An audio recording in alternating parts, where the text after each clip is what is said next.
Bilang pagpupugay pa rin sa mga babae ngayong Women's Month, 10 uniformed female personnel ang pinarangalan bilang Outstanding Women in Law Enforcement and National Security. Samantala, pinarangalan din po ang ilang babaeng PTV anchors ngayong Women's Month.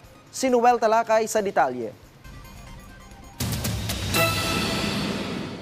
Sa pagdiriwang ng Women's Month ngayong Marso, ipinakilala na sa media ang 10 uniformed female personnel na tinanghal na Outstanding Women in Law Enforcement and National Security o OLANS ngayong taon. Isa na dito si Lieutenant Colonel Cynthia Fortesa Ginto ng Philippine Air Force.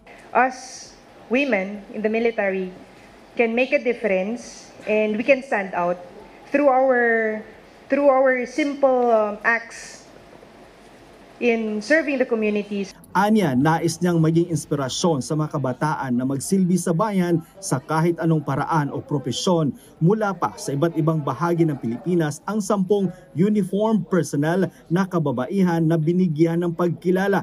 Isa sa mga batayan ang kanilang mga naiambag sa lipunan sa pamamagitan ng kanilang propesyon at kung paano sila naging isang bayani sa maliit nilang paraan. Ang tinitingnan natin dyan sa kanila, ano ba yung unique na nagawa nila sa serbisyo? Paano sila naging outstanding? Paano sila kakaiba? Lahat ng awardee na katanggap ng cash prize at trophy. Ang OLANS ay taunang ibinibigay ng grupong Republic Defenders, isang non-profit volunteer organization. 2019 nagsimula ang nasabing parangal.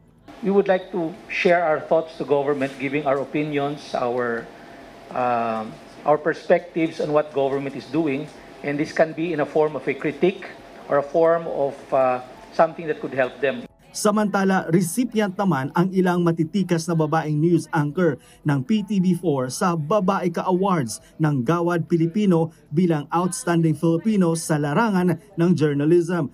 Kabilang dito sina Dayan Medina, Chi Atienza at Dayan Querer. Noel Talakay para sa Pambansang TV sa Bagong Pilipinas.